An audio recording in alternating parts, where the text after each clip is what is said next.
Stay curious, stay calm. Dawn has a particular chill in 1807 London. Fog mixed with coal smoke, the river moving in low, slow shudders like a sleeping animal. You stand on the riverbank, the mud underfoot holding the prints of carts and boots. Gulls cry above the wharf. Ropes creak as a brig takes in its tide. The city smells of coffee, coal, hot tar, and the sharp medicinal sting of rum carried inland from warmer hemispheres. From here, the empire looks tidy. Brick warehouses, merchant houses with polished brass, the quiet geometry of commerce. It is a quiet kind of violence, a commerce that measures human lives in pounds, ounces, and the narrow columns of an account book.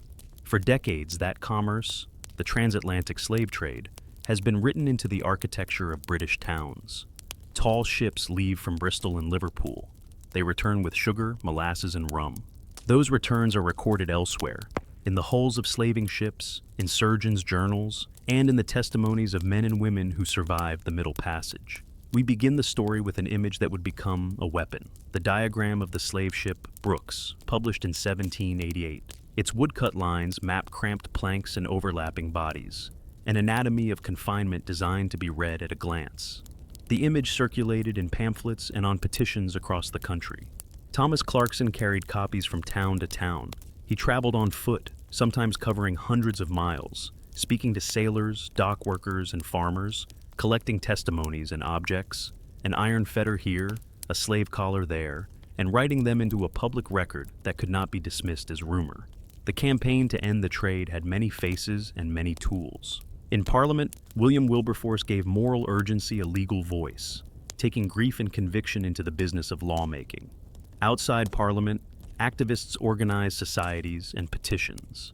Granville Sharp pursued legal challenges for decades. Olaudah Equiano published his narrative in 1789 and, in print, offered a human voice that forced readers to confront what had been counted as cargo. Poets, pamphleteers, and women in drawing rooms, Hannah More among them, shaped the vocabulary and moral imagination of a public that began to find the trade intolerable. Abolitionism was not merely rhetoric.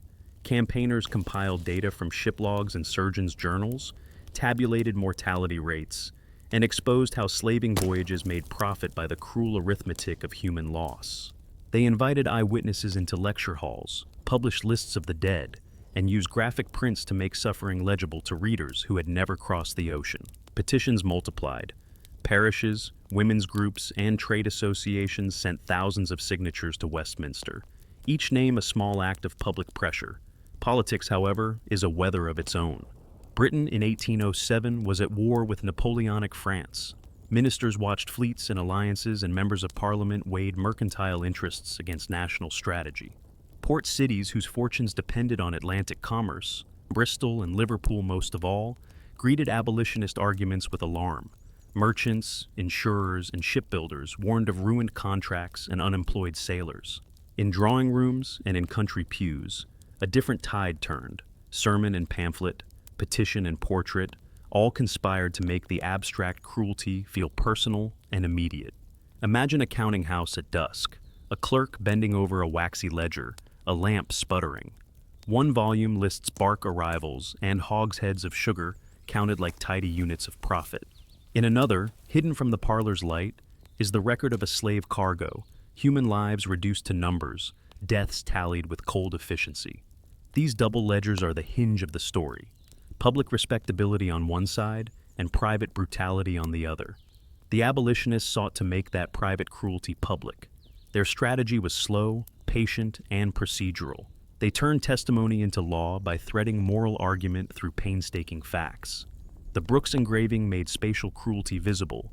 Equiano's memoir made the human subject audible. Clarkson's fieldwork provided documentary evidence. Wilberforce's speeches translated that evidence into votes. Committees were formed, ministers pressed, and legislation drafted that aimed at the buying and transporting of enslaved people rather than at the immediate condition of slavery in the colonies.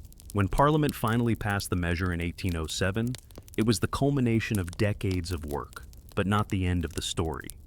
The law made it illegal for British ships and British subjects to engage in the buying and transporting of enslaved Africans. That legal turning point redefined Britain's official posture and signaled a change in political language. Yet it also revealed the limits of law. Outlawing the trade did not instantly end slavery in the colonies, nor did it stop foreign slavers or clandestine voyages sailed under false flags. So, the victory in Westminster was both milestone and beginning. The Royal Navy would soon be asked to patrol the West African coast, to intercept slavers, and to bear witness on an ocean that had long seemed beyond metropolitan reach. The work of public conscience would continue, in courtrooms, in ports, in parish rooms where women stitched petitions, and in quiet corners where formerly enslaved people told their stories. Inside a modest London meeting room, the tired but resolute figures who had campaigned for decades, Clarkson with his notebooks, Wilberforce with furrowed hands, Sharp older but unbowed, folded their papers and looked toward the river. The triumph was real, but the sea had a memory of its own. A single vote in a distant chamber had altered the grammar of empire. The sea, restless as ever, would test whether law could follow conscience. There are moments when a single image changes how a country thinks.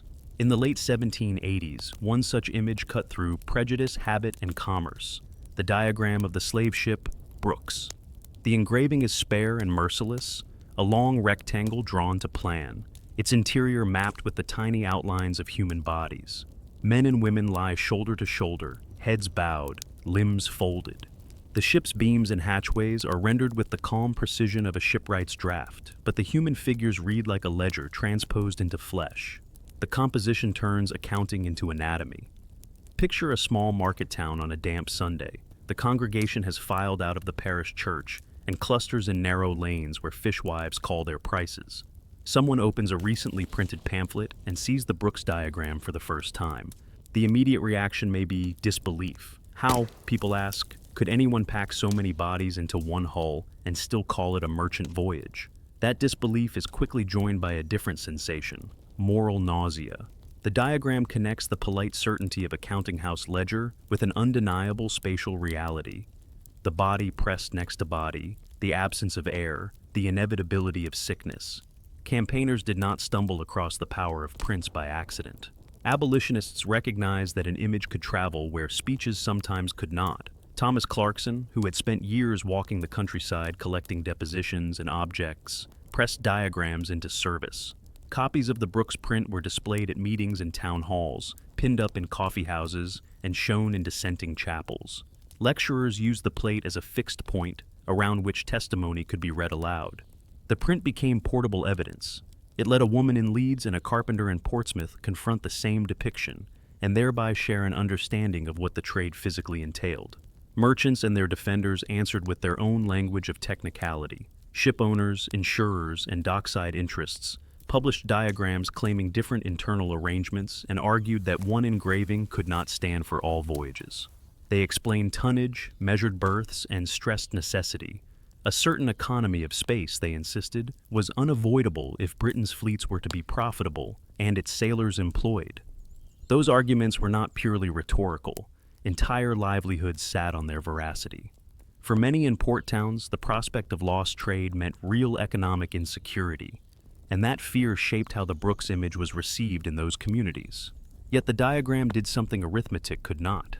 It required a spatial imagination. Readers were forced to picture how heat would gather in closed tiers, how breath and sweat and excrement would mix, how disease might run like a contagion along rows of bodies.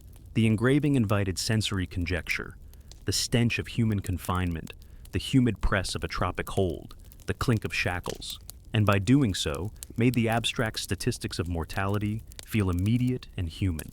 Speakers in meeting rooms learned to read the diagram aloud, translating line and label into a scene the public could nearly breathe. The Brooks plate became a political prop. William Wilberforce and other abolitionist MPs referenced visual evidence when moving motions and making speeches. They folded the diagram into parliamentary argument as if the drawing itself were a witness. Outside Westminster, local abolition societies organized viewings and petition drives. Artisans, shopkeepers, and women's committees circulated copies and attached signatures to bundled petitions for MPs. The image served as a common vocabulary across social divides, allowing the literate and illiterate, the devout and the skeptical, to point to the same fact and say, in effect, "We have seen this and we cannot pretend ignorance." Of course, the appearance of the Brooks engraving provoked counter-publicity. Newspapers and pamphlets filled with rebuttals. Merchants commissioned alternative plates that suggested other stowage arrangements. Statisticians published tables hoping to deflate emotional outrage with numbers. Critics accused reformers of playing upon feeling rather than fact. Those pamphlet wars mattered because they gave Parliament procedural excuses. When the subject was presented as disputed, it became easier for lawmakers to delay full engagement, or to propose half measures rather than decisive action. A real anxiety among some reformers was the risk of spectatorship without consequence. An engraving could shock an audience in a chapel or drawing room and then be folded and set aside. To avoid mere pity, campaigners deliberately paired graphic exposure with mechanical politics. Petition lists were actively gathered in workplaces and parish meetings. Local committees collected testimony and forwarded it to London. Women hosted subscription evenings where signatures were collected alongside instruction. Seeing was linked to doing. The print was a prompt to the bureaucratic steps that might change law. The plate also altered private spaces. Merchant parlors that had once functioned as respectable fronts for complex commerce acquired a new vulnerability. A broadsheet left on a sideboard could prompt a guest to ask awkward questions about ledgers and manifests. A clerk might find a polite acquaintance reading surgeon's returns and no longer be able to claim ignorance. The Brooks diagram translated an Atlantic enterprise into a domestic dilemma. By the end of the 18th century, the Brooks engraving had become a hinge. It concentrated the vast geography of the Atlantic into a pamphlet that could be opened on a kitchen table, displayed in a chapel, or pinned to a town hall notice board.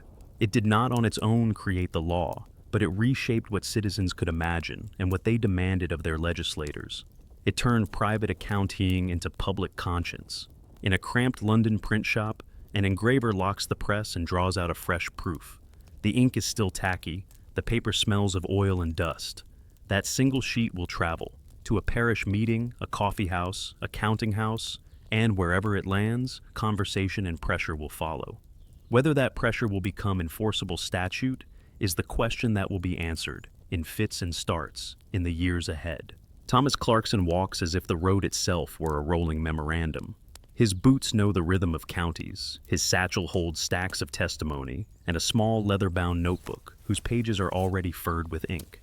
It was the Latin Prize in 1785 that first set him on this path, a university essay, argued with classical rhetoric and moral heat, that asked whether one man may lawfully enslave another. The prize brought attention.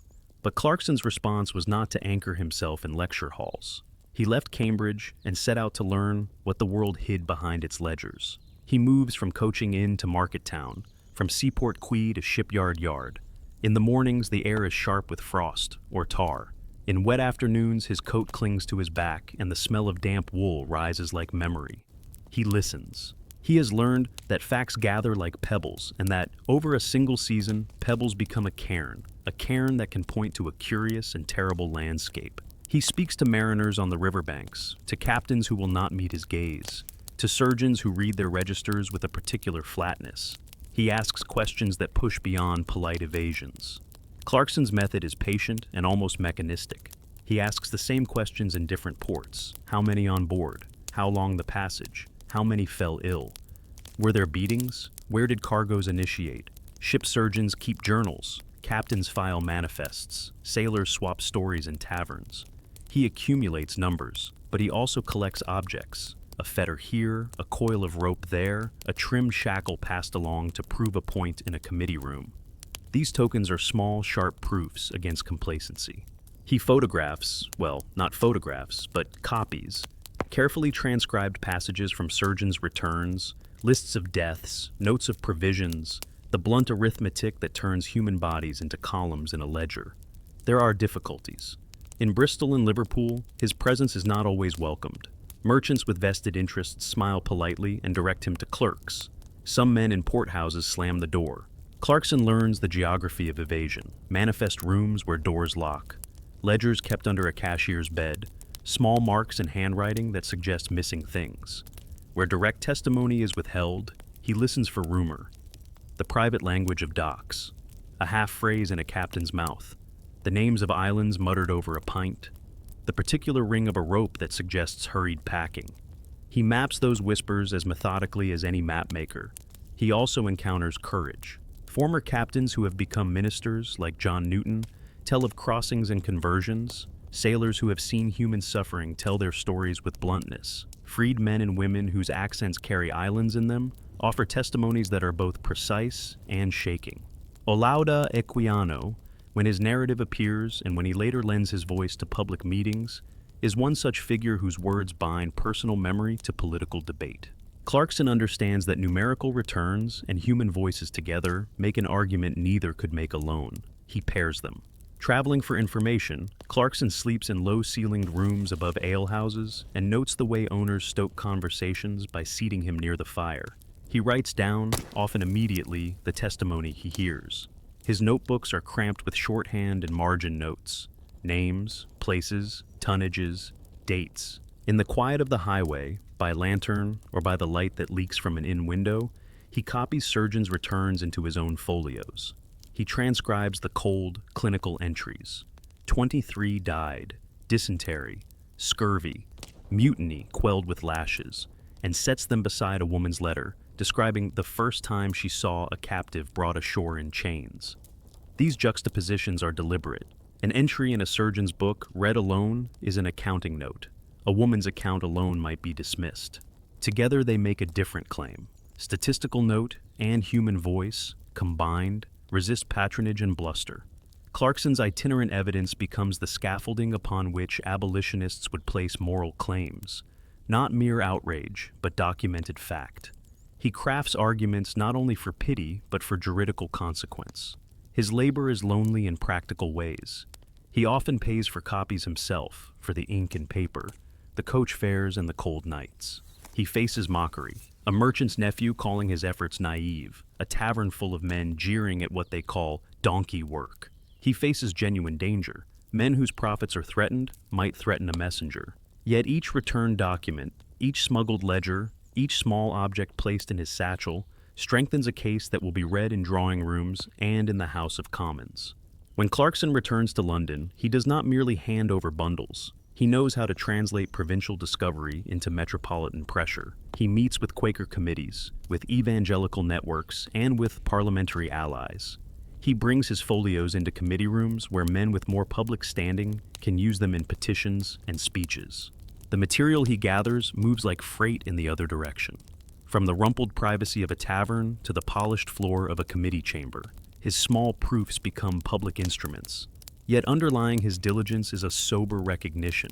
Commerce has braided itself into town life in ways that statute will not instantly sever. Dockside labor, rope-walk families, artisans who rely on shipbuilding. The trade is social as well as economic. Clarkson sees the human consequences of that commerce. Disease, broken families, loss, sitting in quiet rooms and in the margins of surgeons' logs. He knows that evidence persuades, but it also requires time, stubbornness, and networks. On a winter night, in a small provincial inn, Clarkson unrolls a map and pins the ports where he has taken testimony. Each pin carries a story: a captain who refused to be named, a list of deaths, a ledger with missing entries. He traces the line of trade as a chain across the Atlantic and feels, with both dread and resolve, how the chain might be examined link by link. The pins make an argument even before he speaks. When he finally stands before a committee in London, what will travel with him is less rhetoric than this inventory.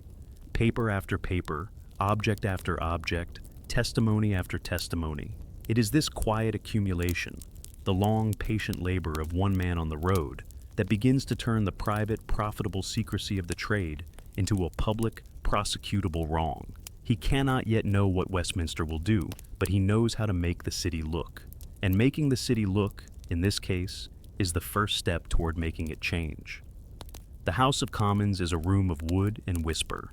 Lamplight shines on oiled benches, paper rustles, and the metallic tap of a cane punctures debate. Voices rise and fall like tides. William Wilberforce knows that room intimately. He has learned its tempers, private bargains, cultivated insults, the small courtesies that grease larger transactions. There are days when political work is a conversation of glances and ledgers. There are other days when a single speech will shift the course of policy. Wilberforce came to public life as a young man from Hull, buoyed by evangelical conviction and a facility for rhetoric. He brings to abolition a blend of moral fervor and parliamentary craft. He speaks carefully, a sentence chosen for the ear of a particular peer, a phrase intended to be quoted in a morning paper. His voice in the chamber is both intimate and public, as if reading a private letter aloud on behalf of a nation. On a late winter morning, he rises with the river's damp in his coat. He has slept poorly, the mind of a reformer never quiet, but his notebook is full of lines to be wound into argument. He moves through corridors that have known similar steps, MPs debating finance, naval appointments, and foreign affairs. On the way, he hears the varied timbre of constituency concerns. A naval officer asks about impressment. A merchant presses a point about insurance. A country squire inquires after grain duties. Each fragment of conversation can be folded into a parliamentary tactic. There is a practical way to persuade in Parliament, quantify cruelty, attach names to facts, and do not rely on abstraction. Wilberforce is meticulous. He quotes surgeons' returns and ship manifests. He cites petitions from towns and parishes. He reads depositions gathered by field workers like Thomas Clarkson. He times his pauses so reporters catch a line to print. He understands how to convert moral revulsion into a record that can be deployed in committee and on the floor. Each sentence is a stitch binding moral claim to empirical evidence. His circle helps. The Clapham sect, bankers, ministers, and evangelical friends, assemble social pressure beyond the commons, in banking houses, coffee rooms, and parish halls. Figures such as Henry Thornton and John Venn smooth introductions and write to constituents. Women host subscription gatherings where signatures are collected and speeches rehearsed. These networks translate parlor indignation into votes. When Wilberforce speaks, he draws on a slow, deliberate machinery of social persuasion. Parliamentary life is also made of compromise. Abolition is not a single dramatic debate, but a series of motions, committee votes, and treaty negotiation. Ministers and merchants press for caveats. Some argue for gradualism. Others demand compensation to planters. Some insist on protections for sailors and ship owners who warn that abrupt change would cause dislocation. Wilberforce navigates these currents and sometimes accepts narrower language to secure a statutory foothold with the hope of further reform. Opposition is not only principled, it is procedural. Legalists and commercial MPs ask for more inquiry, more numbers, and more time. They call witnesses and suggest amendments designed to delay. Some members fear unemployment in port towns, others foresee lost profit. To break such resistance requires more than eloquence. It requires patience, alliances across constituencies, and the cultivation of public attention, so delay becomes politically costly. When Wilberforce rises in a particularly charged debate, the chamber becomes attentive in a peculiar hush. Men in wigs lean forward, clerks mark columns, and reporters scribble lines that will appear in the next day's sheets. He lays out figures of mortality and recounts human testimony. He lets silence settle between sentences, so the weight of what is said lingers. His technique is accumulation rather than flourish. One quotation, then another, until evidence itself reads as moral indictment.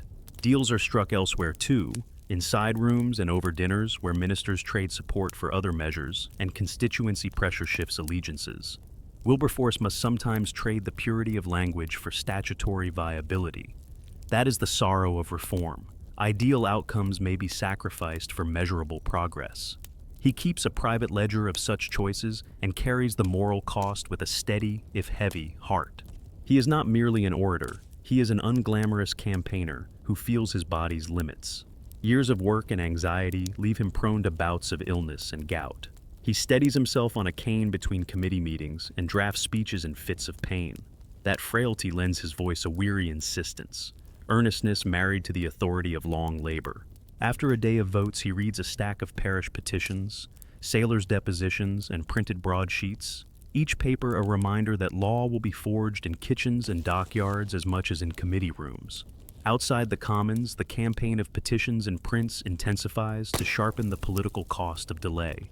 Broadsides, clergy sermons, women's petitions, and public viewings of prints like the Brooks Plate make postponement less tenable.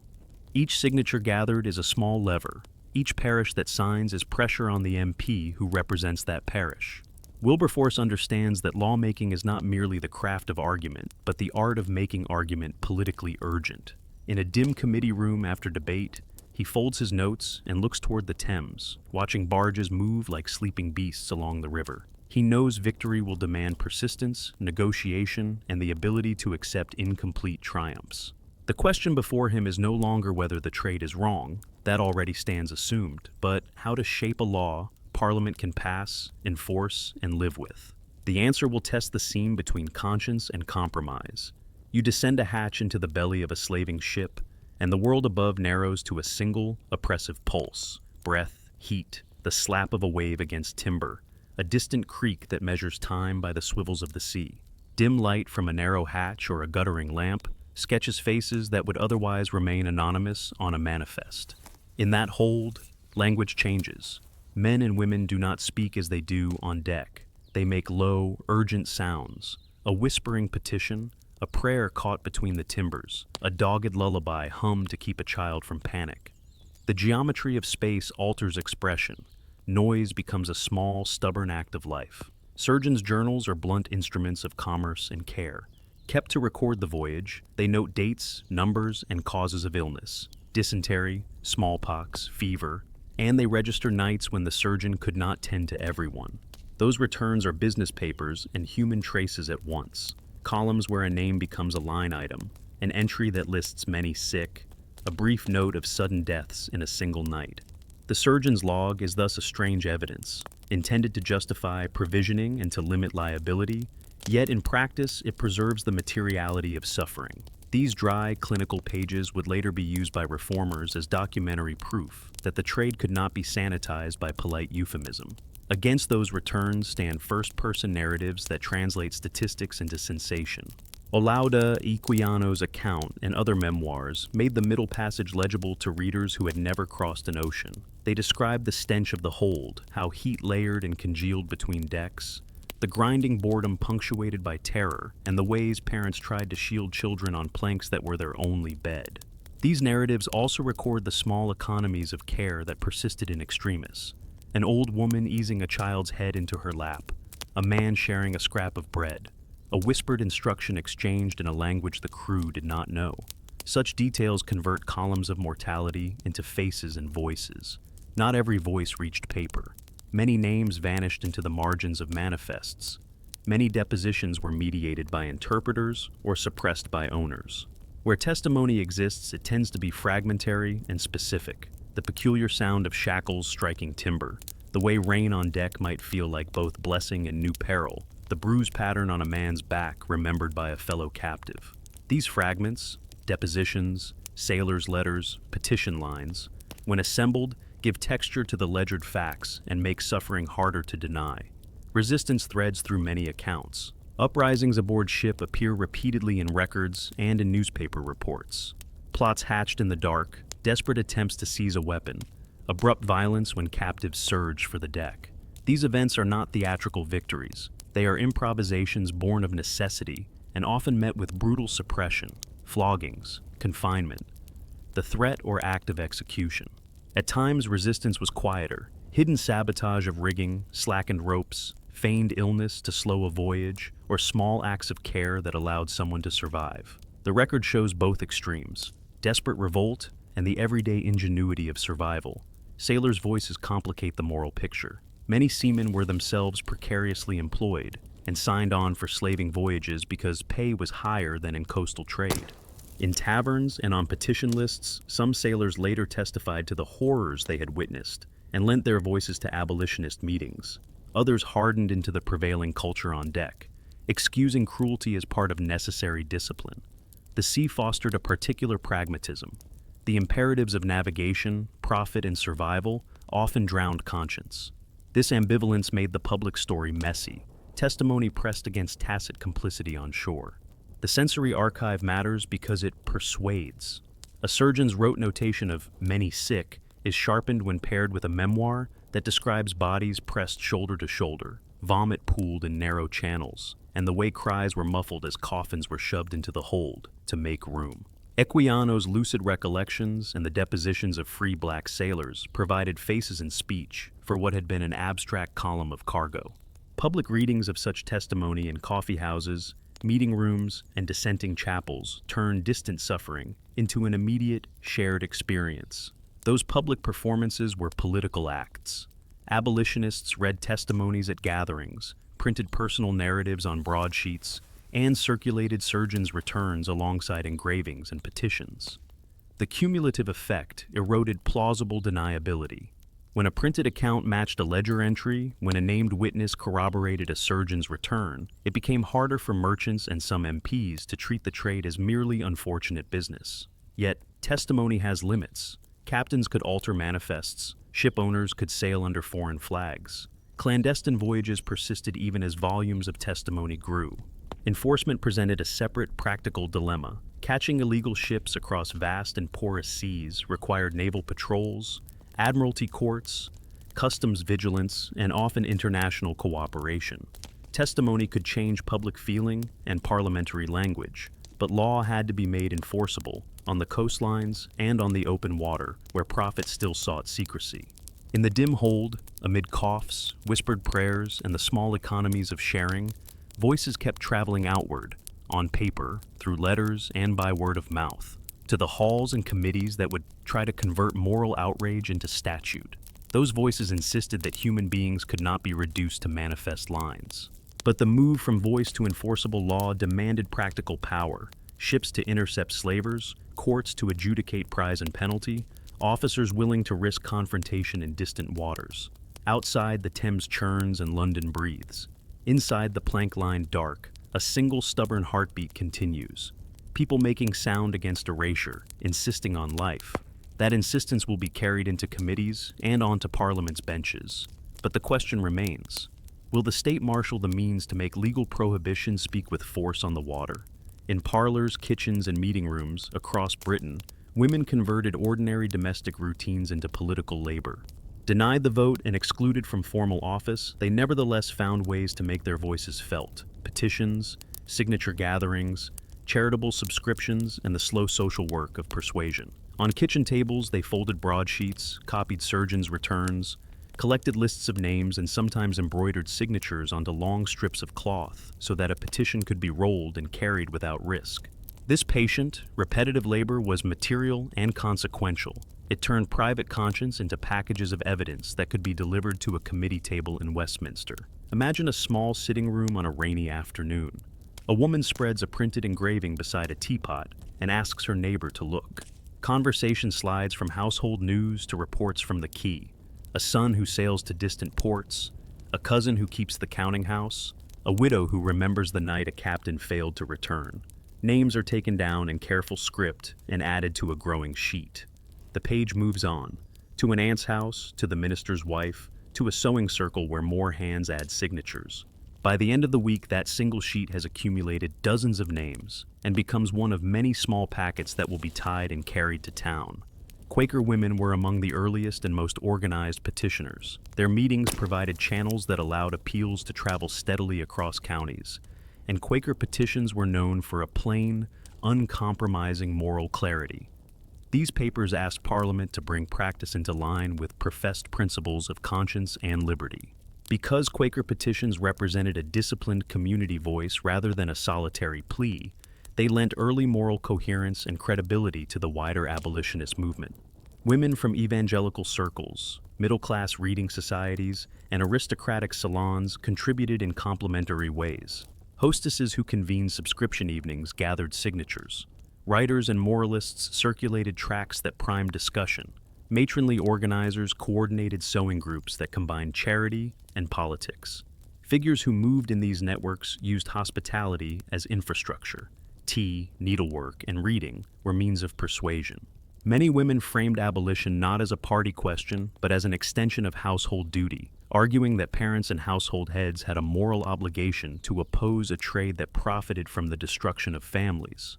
The mechanics of petitioning were inventive and adapted to local conditions. In market towns, women collected names during charity events and sewing circles. In small parishes, a single sheet might gather signatures from dozens of households before being forwarded by the local carrier. Some groups stitched lists of names onto lengths of cloth, so petitions could be rolled and delivered more securely than loose paper. In port districts, women who had lost husbands or sons compiled depositions and transcribed them into formal petitions that combined personal grief with documentary detail. The rhetorical form women adopted mattered. Female petitioners most often relied on moral, religious, and domestic language, rather than technical economic argument. By positioning themselves as guardians of family and conscience, they claimed a kind of moral authority that was difficult for lawmakers to dismiss. Petitions invoked hearth and home, parental care, and obligations to neighbors. They reframed the debate from columns of profit to the dignity of human life. That shift in vocabulary made it harder to treat the trade as a mere business question. Petitions functioned as both instrument and symbol, a bundle of sheets signed by mothers, servants, and housewives, and placed on a committee table, served as visible proof that abolitionist sentiment had penetrated ordinary households. Clerks sometimes read long lists of female names into committee minutes. Those names entered the parliamentary record and could be cited in debate. For many MPs, the arrival of such petitions made delay politically costly because the petitions testified to a broad and gendered public concern that could not be dismissed as the eccentricity of a few radicals.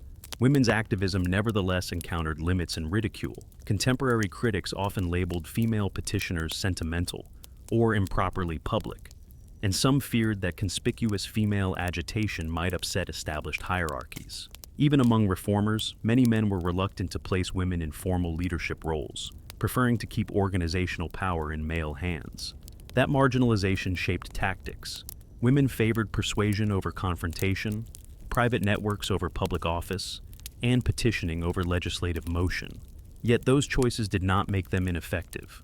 Practiced patiently, they produced political pressure that rippled into committee rooms and drawing rooms alike. The material traces of this labor were fragile. Pamphlets rot, paper fades, and embroidered cloth frays. Much of the physical record of women's petitioning has been lost or dispersed. Still, in the moment these objects mattered, petitions moved from parlors into coffeehouses and dissenting chapels, were read aloud by ministers, and presented to parliamentary committees as evidence of communal feeling. The movement of a petition from a household to the steps of Westminster converted private grief and moral labor into public pressure that could not easily be ignored. Women also translated petitioning into practices of everyday refusal. Conversations over tea led some households to refuse sugar produced by slave labor and to prefer alternatives. These consumer choices circulated through social networks and added a practical inconvenience to moral censure. Charity subscriptions and local collections were sometimes directed toward relief for freed people and the families harmed by the trade. In this way, the domestic economy became another site where moral pressure was exerted. As petitions and refusals set off for Westminster, they joined surgeons' returns, eyewitness narratives, and popular engravings to form the composite case abolitionists presented to the House of Commons. The question that followed was both moral and practical. When signatures were converted into statute, would the state possess the ships, courts, and administrative will required to enforce the law on distant coasts and across the open ocean? The needlework of conscience had stitched a compelling moral case. Turning that stitching into enforceable authority would demand a different kind of labor from the machinery of empire. Behind polished parlors and civic facades, the business of the Atlantic trade was run with an exacting, almost bureaucratic intimacy. Counting houses were cool, paneled rooms where clerks bent over ledgers, quill in hand, and ink pooled like small islands on the page. Lamps gave off a faint, honeyed smell. The desk smelled of oak and dust, and the counting house had a particular hush. Low conversation, the scrape of a nib, the soft weight of coins in a leather purse. Here fortunes were tallied, and arguments were reduced to columns and marginalia. Merchants kept multiple records because commerce needed to be legible both to partners and to the law. Public manifests listed outward cargo and arrivals. Internal ledgers recorded investment shares, commissions, and the fine print of partnerships. Surgeons' returns, when provided, were often filed separately as a matter of business accounting. A surgeon's note could justify a claim to an insurer, and therefore it had both legal and mercantile uses. That separation created loopholes as well as business sense. The same trade that required precise documentation also benefited from conventions of privacy and partnership that made complete transparency unusual. Insurance was the thin skin between profit and ruin. Underwriters and brokers gathered in coffee houses and in spaces that would later formalize into institutions such as Lloyd's. They traded in probability. Premiums were calculated against storms, privateers, and the notorious mortality of particular coasts. A voyage's risk could be turned into percentages and premiums that determined whether a venture would pay or fail. Those calculations were technical and abstract, and they sometimes served as moral cover. If loss could be described as an actuarial risk, then the human cost could be described in the same detached terms as cargo damage. Yet where paper normalized, it also hid. Ledger conventions allowed human beings to be encoded as commodities. Entries might read passengers, domestic, or be recorded in a shorthand that would not ring alarm bells in a polite ledger. Partners accustomed to the language of trade read such codes without astonishment. It is important to stress that much of this behavior followed legal and mercantile norms of the period. Owners and insurers relied on established terminology and legal instruments. But the same conventions that made commerce practicable also made concealment easier. A misfiled folio, an altered manifest, or an ambiguously worded entry could obscure the line between legitimate cargo and illicit human traffic. Regulatory checks existed in principle. Customs officials, port inspectors, and admiralty officers expected manifests to be accurate and to account for the ship's contents. But ports were busy, and enforcement depended heavily on local will and capacity. Clerks could misfile, manifests could be altered, marks on crates could be misread or described in language that made illicit contents appear innocuous. When a captain sought to conceal human cargo or to reinterpret an entry, he relied upon a system that privileged property over person and that often ran on trust, reputation, and a mutual interest in keeping voyages moving. Smuggling and falsified entries were realities at the margins. Some voyages sailed under foreign flags or used false papers to evade restrictions. Others timed departures to coincide with foul weather or port distractions when inspectors were less vigilant. A cunning owner might claim that certain people were domestic servants or seamen rather than enslaved, or might list them under coded shorthand that clerks and underwriters would read as unremarkable. In busy ports, Bristol, Liverpool, London, the sheer volume of ships and the complicity of local institutions sometimes rendered detection difficult. Human ingenuity at the edges of the market could exploit the very paper trails that reformers sought to marshal. Abolitionists understood that paper could be both weapon and shield. They sought copies of ledgers and surgeons' returns precisely because those documents carried the mechanics of the trade in ink. Thomas Clarkson's folios and other collected records were used to show statistical patterns of mortality and profit. When abolitionists could juxtapose a ledger entry with a surgeon's note and with testimony from a freed person or a sailor, they created a triangulation that was harder to dismiss. A ledger page that listed losses beside an itemized cargo could be read differently when paired with a surgeon's return that listed multiple deaths on a single passage. The counting house was also a social microcosm. Apprentices learned the trade with hands stained by ink. Clerks slept in garrets. Partners took afternoon tea and discussed investments in hushed tones. In that social world, loyalty often aligned with livelihood. A clerk might hesitate to expose an employer's false entry because his own family's bread depended on the continuity of trade. Complicity could therefore be structural rather than purely volitional. Economic dependence made concealment easier, and legal accountability required cooperation across social layers that were often reluctant to rupture the networks that underpinned local prosperity. Legal reformers faced a paper problem: how to make law travel the same routes as commerce, and how to ensure manifests reflected reality. The 1807 law outlawed the trafficking in enslaved people by British ships and subjects, but a statute alone could not guarantee accurately recorded manifests or honest reporting. Enforcement demanded customs vigilance, admiralty oversight, naval capacity, and local prosecution. It also demanded new habits of transparency and reporting, practices that sometimes conflicted with established commercial customs and the private interest in discretion. Paperwork could be reworked, language could be recalibrated, ink could be erased. The archive that supported abolitionist argument was strong, but so too were the catalog tricks and routine pressures that preserved secrecy.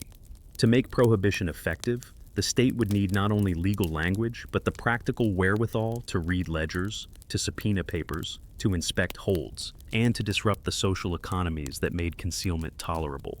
We end this part in a room of quiet calculation. A clerk pauses over an entry and looks up at the Thames, which runs outside like a gray thread. His hand rests on a page whose columns could be read as either legitimate commerce or the record of human suffering. The choice of how to interpret that page belongs not only to him, but to a broader structure of reliance and power that will decide whether law can reach the ledger's secret. Dawn finds the key wrapped in mist and the clank of men moving bales and barrels. Warehouses stand like anonymous cathedrals to commerce. Brick facades dark with coal smoke. Iron rings on the key for tying hawsers. The slow, hallmarked rhythm of rope and block. In these places, the Atlantic trade was not an abstraction, but a daily routine. Sailors unloaded barrels of molasses, cooperatives patched casks, clerks updated account books, while wives and children moved between public space and the narrow courts that opened off the docks. The port was a living thing, its pulse a mixture of labor, gossip, and profit. Port cities, Bristol and Liverpool especially, but also London's docks and smaller harbors, were shaped by this constant traffic. New houses rose where merchants wanted a view of the river. New streets bore the names of benefactors who had given plate to churches or funds to hospitals. Money from colonial commerce flowed into civic projects. Almshouses, schools, new facades on public buildings, and donations to the parish. These visible signs of prosperity made the trade removable from the ship's hold and presented instead as charity and civic pride. A sugar bowl on a mantle or a new wing of a hospital spoke to prosperity without naming its origin. Those benefactions mattered politically. Merchants who had grown wealthy through Atlantic ventures invested in public life, not only from philanthropy but from calculation. A hospital wing, a schoolhouse, a plaque could insulate a family name from moral scrutiny. Public benefaction complicated the moral ledger. A donor's money might pay for charity while being bound in the same accounts that listed cargoes from the Caribbean. That tension, public generosity funded by private commerce, made it socially awkward to challenge the trade. To condemn the merchant risked calling into question the very institutions that his money had supported. Beneath the civic surface there were networks of interest: shipbuilders, rope makers, cooperatives, insurance brokers, warehouse managers, and clerks, each with a stake in steady traffic. A slaving voyage employed skilled labor ashore: sailmakers, coopers, carpenters. The ripple effects spanned households. Families in port towns had members whose wages depended on ship work.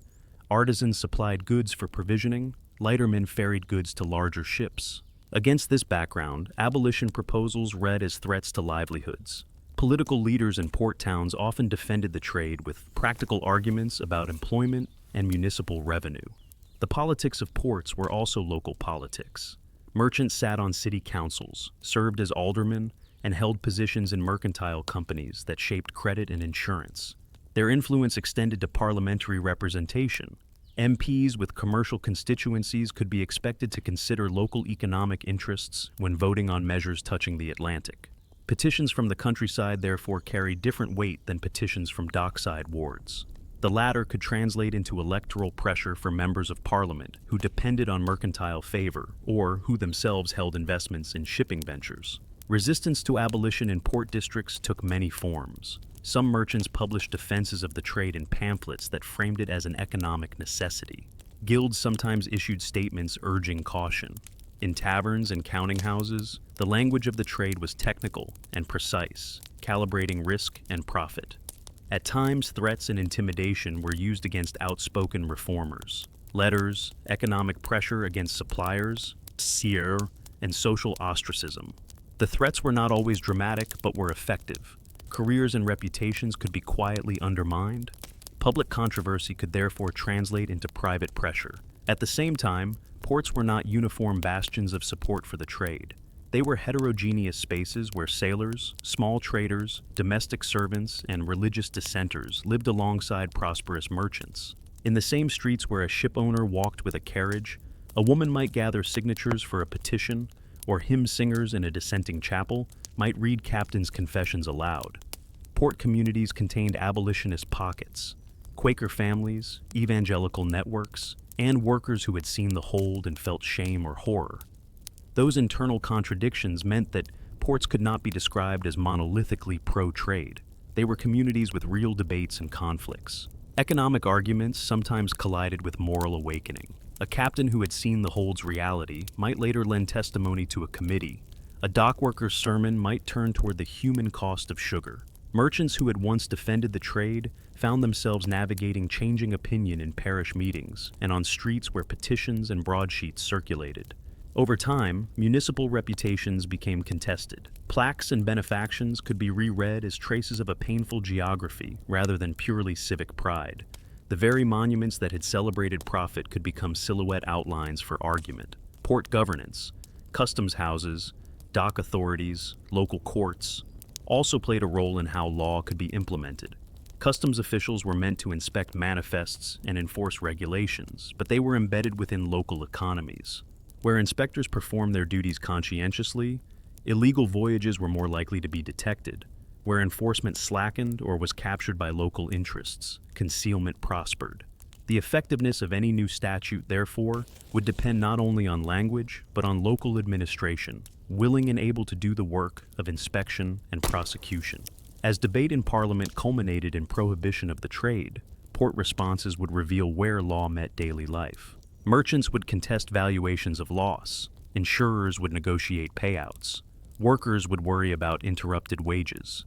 Women with petitions would press for moral enforcement. The question was no longer abstract. It would be tested at the quayside, in counting houses, and in municipal chambers. On a morning crowded with fog and shouting, a carrier climbs the steps of a merchant's office bearing a bundle of petitions and a broadsheet with the Brooks plate attached. The clerk glances at it, the ink still wet. He steps back to let the carrier pass, and in that brief pause, the city's two faces, public benefaction and private commerce, stand close enough to be compared. The law in Westminster will have to confront both. The Royal Navy, long the instrument of British power, was given a new and morally charged duty after 1807, suppressing the transatlantic slave trade. Ships that had chased privateers and escorted convoys were asked now to chase slavers, inspect holds, and gather evidence admissible in admiralty courts. This mission married law enforcement to seamanship and exposed officers and sailors to dilemmas that lay far from traditional naval warfare. Picture a frigate cutting through gray Atlantic water, with canvas taut and spars and the wind carrying the sharp smell of salt. The men aboard had been trained for gunnery and navigation, not humanitarian work. They were expert at prize law and boarding hostile vessels, but the new assignment required them to add different skills: interpreting manifests, documenting the condition of a hold, managing decks crowded with sick people, and making reports that could lead to legal condemnation. Logistics were brutal.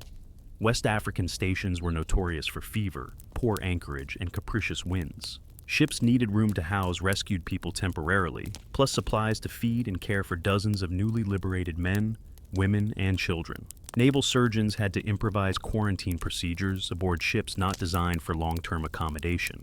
Commanders learned quickly that a captured slaver could become a floating hospital and courtroom at once. Practical and moral dilemmas multiplied on boarding. When a cutter's party descended into a hold and found groaning bodies, they confronted immediate questions: where to disembark, who could be detained as a witness, how to feed the rescued without endangering the ship's crew, and how to preserve evidence. Manifests, shackles, log entries. So admiralty courts would accept it. Disease risk, limited space, and the need for legal proof formed an unstable triad that commanders had to balance. International politics further complicated enforcement. British law forbade the trade for its subjects, but many foreign ports continued to permit or tolerate slaving voyages. Ships could fly neutral flags, and slavers adapted by altering papers or using false names. Diplomacy therefore became part of the naval task. Britain negotiated bilateral agreements granting search rights or mutual assistance, but such treaties were piecemeal and required patient negotiation. The right to stop a vessel could itself become a diplomatic flashpoint. Admiralty courts played a crucial role and exposed procedural weaknesses. A captured slaver had to be brought before a prize or admiralty court where evidence was marshaled: surgeon reports, testimonies, and manifests. Conviction was never guaranteed. Poorly recorded evidence, ambiguous paperwork, or clever legal defense could free a vessel. In some cases, captains were condemned and cargoes liberated. In others, legal loopholes and inadequate proof led to acquittal, allowing slavers to return to business. The toll on sailors was steep. West African postings carried lethal disease, mortality among crews rose, shore leave vanished into patrol cycles, and the monotony of blockade duty compounded the hardship. The Navy asked men to bear personal risk as part of a moral enforcement project that was valorized in rhetoric but resented in practice by those who saw it as a diversion from pressing military tasks. Maintaining morale required careful leadership and, at times, the promise of prize money when captures were adjudicated as lawful prizes. The Royal Navy's effort coalesced into dedicated formations. Squadrons assigned to the African coast, operating out of bases such as Freetown, itself a settlement with a complex history as a refuge for liberated people, became the practical center of patrol and adjudication. Shore bases offered space to land rescued people, administer medical care, and prepare cases for admiralty courts. These stations also became focal points for humanitarian administration. Missionaries, naval surgeons, and colonial officials often converged there to manage liberated populations and advise on legal procedure. Yet even with bases and procedures, corruption and ambiguity persisted. Prize incentives could distort priorities. Officers who expected prize money sometimes focused on valuable cargoes rather than the humanitarian dimensions of a capture. Some captains falsified reports or colluded with local interests. Smugglers changed tactics, shorter voyages, obscure ports, false flags, and legal loopholes were exploited. Mixed commission courts, where judges from more than one signatory nation sometimes sat together to adjudicate captures, were imperfect instruments and required diplomatic goodwill that could fray when local interests pressed. Despite hardship and imperfect law, the Navy developed operational innovations. Standardized checklists for inspecting holds were introduced, prize crews were trained to sail captured vessels to appropriate courts, surgeons began compiling uniform reports on the condition of liberated people. These practices professionalized interdiction and made successful prosecutions more likely. Naval logs and surgeons' journals became documentary evidence that abolitionists and courts could use to convict slavers or to expose evasions. Human encounters aboard cutters and frigates were often wrenching. Sailors heard first-hand accounts from rescued people, stories of capture inland, forced marches to the coast, and months of misery at sea. Those voices sometimes hardened abolitionist sentiment among officers and crews, turning abstract argument into personal conviction. At other times, cultural misunderstandings and the pressures of shipboard life complicated relations between rescuer and rescued, creating painful frictions that demanded humane administration ashore. The Navy's mission also raised questions about imperial reach and jurisdiction. Enforcing a moral law on the high seas meant projecting state power into coastal spaces governed by other polities and trading networks. Interceptions sometimes provoked violence or diplomatic rows. Slavers used resistance or deception. Smugglers exploited the porous edges of empire. The exercise of moral policing at sea tested the limits of British influence and required sustained diplomatic and legal support ashore. On a hot morning in the Gulf of Guinea, a lookout cries, "Sail ho!" The frigate answers, sails trimmed, and a cutter lowers for boarding. The men on deck tighten braces. Below, the hold's dark breath waits. The Navy is ready to act, but whether the law ashore will meet the Navy at sea is a question that will be answered only with time, ships, and courts working together. War shapes the meaning and practice of law. In 1807, Britain is locked in conflict with Napoleon. Ships are requisitioned for convoy duty, able men are impressed into service, and the Treasury watches prize money and naval payrolls with a close eye. In that tense context, the decision to criminalize the slave trade must be translated into bureaucratic procedure, while the machinery of national defense keeps turning. Committees in Westminster read statute drafts by candlelight, as Admiralty dispatches arrive in blunt, urgent ink. Legal reform must be made to work inside a live machine of strategy and supply. The Slave Trade Act of 1807 is precise in its declaration. It forbids British ships and subjects from engaging in the buying and transporting of enslaved people. Statute, however, is only the first move. Law requires instruments, officers who will act, documents that will travel, and courts ready to adjudicate. Customs officers must inspect holds. Naval officers must detain and convey suspect vessels. Admiralty and prize courts must receive and assess evidence. In peacetime, these organs already strain. In war, they are drawn thin by competing priorities, and implementing prohibition becomes as much a question of administration as of will. Prize practice and maritime custom give texture to enforcement. The long-standing system of condemning enemy or illicit vessels and distributing proceeds has long incentivized bold action at sea. Prize money can therefore encourage the interception of slavers, but it can also skew choices. A commander may prefer the capture of a richly laden merchantman that promises substantial prize, rather than detaining a lesser slaver whose primary value is the testimony in its holds. That tension between humanitarian purpose and fiscal incentive shapes how men at sea decide where to send a cutter or which port to bring a captured ship. Admiralty courts are where statute meets material proof. Picture a sober courtroom. High windows throw pale light onto benches. The faint smell of oil and leather lingers. Clerks lay out manifests, surgeons' returns, and depositions on a judge's table. Counsel address the bench in technical cadences. Witnesses are sworn. A surgeon reads a passage describing fever, dysentery, and deaths in cramped tiers. A manifest is deciphered for coded entries that disguise human cargo. Shackles are produced as physical proof. Judges must translate these maritime facts into legal categories the court will accept, and the careful preservation of chain of custody becomes determinative. International law complicates enforcement. Slavers adapt by sailing under neutral colors, falsifying papers, or using sympathetic ports to evade inspection. Under the law of nations, belligerent powers cannot indiscriminately stop and search neutral vessels without risking diplomatic incident. Ministers in London therefore pursue bilateral agreements and the creation of joint or mixed commissions, so that seizures can be recognized beyond British jurisdiction. Diplomacy thus becomes a legal instrument. A victory in Parliament requires reciprocal procedures and judicial cooperation abroad. Commerce and insurance react swiftly to the new legal landscape. Underwriters recalibrate premiums. Merchants rework ownership structures and reflag vessels to reduce exposure. Counting houses fill with amended contracts, contingency plans, and the quiet arithmetic of risk. Where legal pressure rises, economic actors adapt. Some withdraw from particular routes, others explore legal loopholes, and a few attempt to conceal ownership through complex paperwork. The efficacy of statute depends as much on how markets and clerks respond as on the clarity of moral language in Westminster. Mixed judicial outcomes prompt administrative learning. Early seizures produce uneven results. Some courts condemn ships and liberate those aboard. Others, confronted with ambiguous manifests or failures of evidence preservation, acquit and see vessels return to illicit trade. These outcomes drive reforms. Standard forms for surgeons' attestations are introduced.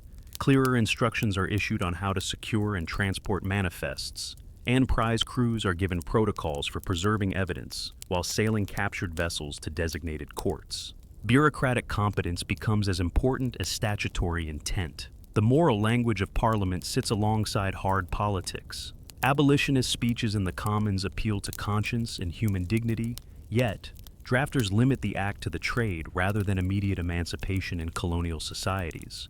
That compromise reflects empire's complexity. The state declares a principle while preserving the social and economic order in colonies. For many campaigners, this feels an incomplete justice. For ministers, it is a pragmatic measure intended to make the law enforceable without provoking social rupture at home and abroad. Human lives turn on judicial detail. Picture a captured slaver brought into a colonial port, where the presiding judge is sympathetic to local merchants. Rescued people fall ill on the quay. A quay attestation is misfiled. Counsel argue technical distinctions that reframe captives as seamen or passengers. As a single line in a manifest or one missing signature can determine whether people are disembarked into a settlement for liberated persons, detained, repatriated, or left in bureaucratic limbo. Legal form thus translates directly into the fortunes and vulnerabilities of real people. At sea, naval practice adapts. Captains begin carrying standard forms for surgeons, training boarding parties to gather admissible evidence, and keeping more meticulous logs of holds and cargo. Naval surgeons learn to compose reports in the precise language courts will accept: dates, symptoms, numbers, and signatory attestations. Colonial administrators improvise quarantine facilities and temporary lodging for liberated people. Over months and years, these pragmatic innovations convert statutory aspiration into operational routine. Wartime pressure therefore produces both opportunity and obstacle. Mobilized fleets supply ships that can be tasked for patrolling African coasts when strategic priorities allow, but prize incentives, diplomatic limits, and local administrative weakness leave gaps for evasion. The 1807 Act's moral authority is real, yet whether it becomes an effective protection depends on patient administrative work, forms filled, logs kept, judges instructed, and key officials doing their duty. A naval messenger arrives at the Admiralty with a sealed packet, a captain's log, a surgeon's return, and a manifest marked with curious marginalia. In the colonial court, the judge breaks the seal and prepares to read. The fate of a captured ship, and of the people whose lives hang upon its pages, will turn on what the parchment contains. When Olaudah Equiano published his narrative in 1789, he gave British readers a voice that was both intimate and insistently public. His memoir stitched personal memory to political argument. Here was a man who had been carried from his homeland into slavery, who had survived the Middle Passage, who had worked in a range of trades, and who now addressed readers in a language they recognized. Equiano did not merely recount wrongs. He guided his audience through sensory scenes: the shock of capture, the bewilderment of coastal forts, the claustrophobic hold of a ship. And he showed how a life could be remade through skill, industry, and faith. That combination made his account compelling to an audience that valued moral testimony and practical respectability. Equiano's descriptions are tactile and precise. He records the heat trapped beneath decks, the way light thinned through narrow hatches, the scraping of ropes above, and the low moan of the sick. He names the smells: tar, brine, vomit, and the small economies of care that made survival possible. A scrap of biscuit shared between children, a blanket folded to shelter a fevered head, a whispered prayer passed at night. Those particulars converted the abstract columns of surgeons' returns into faces and voices that readers could imagine and mourn. Where a ledger entry might read, "many sick," Equiano supplied the human texture, the sound, the smell, the gestures that reminded a reader this was not an account, but a life. The narrative was also a rhetorical performance shaped for persuasion. Equiano deliberately employed conventions that resonated with his readers: conversion and piety, industriousness and thrift, engagement with British legal and commercial practices. He described learning trades, saving to purchase his freedom, and negotiating contracts and courts. These episodes were strategic. They countered prejudiced expectations of incapacity and presented him as a credible moral and economic actor. By doing so, he made his testimony usable in parlors and in committee rooms alike, a witness whom MPs and merchants could not easily dismiss as merely sentimental. Equiano did not confine his work to print. He read passages at public meetings, spoke in provincial chapels, lent his name to subscription lists, and participated in petitions. Once a living testimony was placed before an audience, the rhetorical effect shifted. A formerly enslaved man standing in a meeting house made the contrast between Britain's professed liberties and its Atlantic commerce palpably awkward. Those face-to-face moments mattered because a live witness can marshal immediate sympathy in ways a printed page cannot. They also created opportunities for follow-up testimony and depositions taken down for committees. The circulation of Equiano's book produced multiplier effects. Copies of the narrative reached parish reading rooms, coffee houses, and dissenting chapels. Ministers read passages aloud and prompted petitions. Sailors who had seen holds were sometimes encouraged to give depositions. Freed people in port towns wrote letters that echoed Equiano's claims. Women's circles used printed extracts and signature drives. One man's book became the node through which many other accounts passed, coordinating moral sentiment across class and region, and helping to convert private conscience into public pressure. Equiano's life also illustrated the tangled relations of commerce, mobility, and faith. He had traversed African interiors, coastal forts, and metropolitan streets. He had learned trades and participated in economic life. That commercial competence made him legible to a mercantile public. Readers who admired thrift and self-help recognized familiar virtues in his account. Reformers therefore used Equiano not only as a moral exemplar, but as a figure who bridged humanitarian feeling and civic respectability, which widened the audience receptive to abolitionist claims. Representation, however, has limits. Printed narratives travel most readily among those with money, literacy, and time. The poorest victims of the trade remained underrepresented in metropolitan debate. The process of converting traumatic memory into persuasive prose also involves selection. Publishers, editors, and sponsors sometimes emphasized episodes that would move readers or bolster credibility while eliding other episodes that were harder to narrate. Those editorial choices shaped the archive of suffering and left gaps that later critics could exploit. Opponents did exploit them. Critics raised questions about particulars of Equiano's origins, suggested later editorial polishing, and published counter-arguments in pamphlets and newspapers. Disputes over provenance or phrasing were politically useful because they offered an opportunity to focus public attention on technicalities rather than systemic cruelty. Yet when Equiano's narrative was set beside Surgeon's returns, the Brooks engraving and naval or sailor depositions, the combined evidentiary weight was harder to dislodge. Narrative, spatial depiction, and numerical accounting reinforced one another. In committee rooms and drawing rooms, policymakers placed Equiano's pages next to manifests and Surgeon's logs.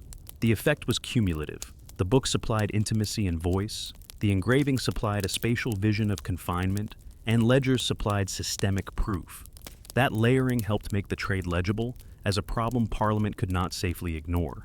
Still, convincing Westminster was only part of the task. Translating persuasion into enforceable practice required other instruments.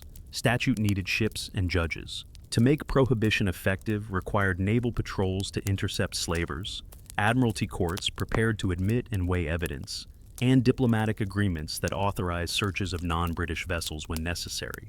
Equiano's narrative sharpened moral language and amplified public feeling, but operational success depended on sustained naval commitment, legal reform, and administrative adaptation across diverse ports and colonial settings. A clerk in a dim reading room closes Equiano's volume and lays it beside a surgeon's return. The lamp oil smells faintly of coal and ink. The book has moved a formerly silenced life into the public archive and into parliamentary debate. Beyond the window, the Thames flows on, untroubled. The decisive question remains: will the conviction Equiano helped to spread be matched by instruments of enforcement where human lives actually meet the sea? The business of the Atlantic trade was never merely about ships and markets. It was an economy of risk, and at the center of that economy were underwriters. In coffeehouses and counting rooms, underwriters took the measure of chance: storms, piracy, disease, barbarity, and the peculiar hazards of the African coast. Insurance converted uncertainty into a number, and that number shaped what voyages were possible, how much capital was committed, and which ventures were deemed worth the moral and financial gamble. Picture a smoky coffeehouse in the city, where merchants and brokers gather around small tables. Papers are spread, the language of the room technical and brisk. Here, an owner with a share in a slaving voyage negotiates terms with a syndicate of underwriters. Premiums are set according to the reputation of the captain, the season, known dangers of the coast, and the assessed mortality risk on a given route. Often the language is clinical: short provisions, bad coast, high mortality. That detachment allowed men to speak of death in passive form, as a variable to be priced rather than a life to be mourned. Underwriters had practical incentives to encourage survivability. A voyage where half the ship's complement died was poor business for everyone. Cargo values diminished, claims rose, and future premiums spiked. Thus, insurers pressured owners to carry surgeons, stock sufficient provisions, and appoint experienced captains. Those incentives generated a perverse alignment. Improvements in ventilation, better provisions, and the presence of a surgeon made economic sense because they preserved value, not because of any humanitarian concern. The commerce of risk could therefore nudge operational prudence even while it systematized commodification. Insurance also served as a moral buffer. When the lethal calculus of a surgeon's return could be expressed in an actuarial table, cruelty could be rendered technical and remote. The conversion of death into loss, or expected mortality, facilitated cognitive distancing. It was easier to argue about percentages than to look at a named corpse. Firms underwriting voyages were embedded in a financial culture that required quantification, and that habit of accounting provided both tools for concealment and a language reformers could one day use to make the trade look irrational. Reputation mattered above all. Underwriters trusted captains and owners whose names appeared regularly without troublesome loss. A captain known for seamanship could obtain insurance on favorable terms. Another with a reputation for brutality or poor provisioning would face steep premiums or refusal. Owners therefore cultivated credit by keeping careful books, maintaining good relations with brokers, and attending to frayed reputations. These soft incentives created pressure for operational prudence. When reputation slipped, so did access to capital and acceptable terms of insurance. The underwriting market was technically inventive. Policies could be tailored, ensuring hull and tackle, freight, or provisioning under separate clauses, and the precise phrasing of a policy determined whether insurers were liable for losses of human life or only for lost cargo and profit. Legal interpretations of these clauses mattered intensely and sometimes enabled owners to evade full responsibility. Disputes brought before courts tested the semantics of policies and pushed underwriters, ship owners, and lawyers into awkward confrontations over phrasing and intent. When abolitionists pushed for prohibition, insurance markets reacted swiftly. Premiums shifted as legal risk increased. Owners altered corporate structures, registered ships under foreign flags, and complicated ownership to reduce exposure. Intermediaries obscured beneficial ownership by placing shares in syndicates and agents. This financial nimbleness made enforcement harder. A statute in Westminster could outlaw the trade for British subjects, but the flux of paperwork and the reflagging of vessels all but ensured that law and market would enter a long negotiation. Yet insurance could also be an avenue for evidence and persuasion. Surgeons' returns and mortality tables were expressible in actuarial terms that merchants and underwriters respected. Abolitionists used that shared language to argue that the trade was commercially inefficient when human loss was fully accounted for. High mortality meant lost labor, damaged cargoes, interrupted voyages, and lower net returns. By reframing cruelty as economic self-defeat, reformers sought to enlist the practical minds of brokers and owners who thought in ledgers rather than sermons. Coffeehouse notebooks, brokers' ledgers full of voyage names, captain reputations, and shorthand notations, became informal archives of market intelligence. Abolitionists sought access to such records because they contained, in terse code, evidence of mortality and habit. Securing those papers was difficult. Brokers guarded reputations and records closely.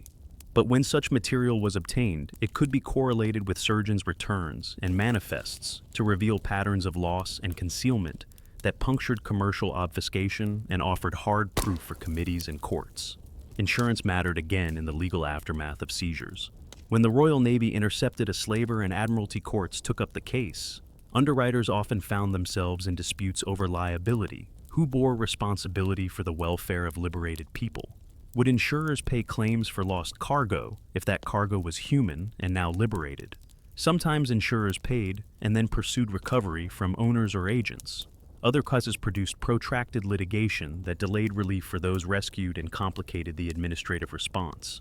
In a dim office where papers tower and a lamp smokes low, a broker writes a premium and folds a bill into an envelope.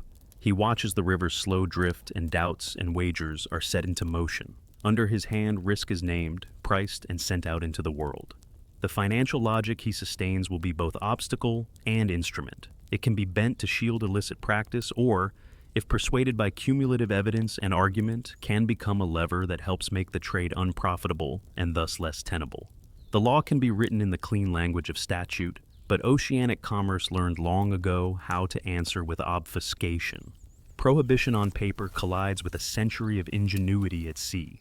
Owners who wished to keep profit alive learned how to hide people behind paperwork, to change colors on a mast, and to reroute voyages through obscure backwaters. Smuggling was not merely an act of criminality, it was a craft, practiced by men who understood how to make paper look like proof, and ports look like havens.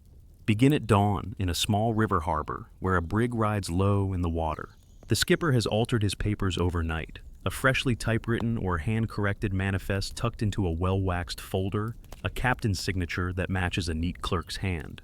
On the quay, an agent, useful, unobtrusive, always well-dressed, greets customs and slips the document over a counter with a casual smile. The manifest lists domestic servants and a few seamen, the sorts of entries that attract little scrutiny.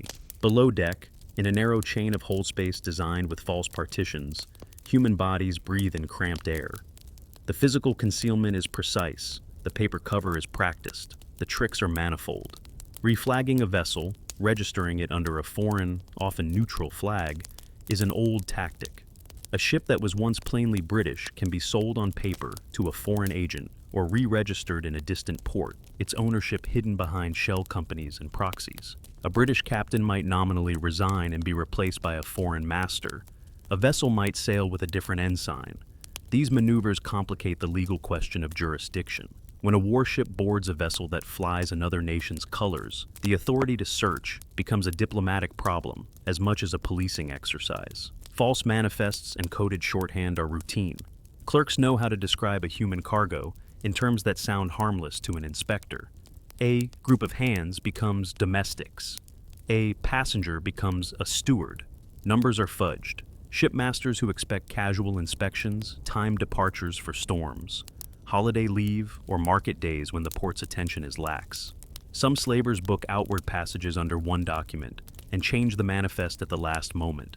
Where enforcement depends on paper, a good falsified manifest can mean the difference between capture and freedom. There is art in concealment. Ships may be fitted with false decks or hidden lockers.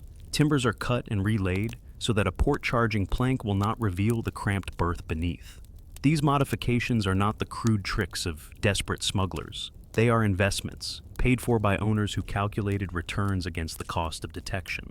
A shipbuilder might be complicit, a rope maker on the payroll, a local official quietly paid to look the other way.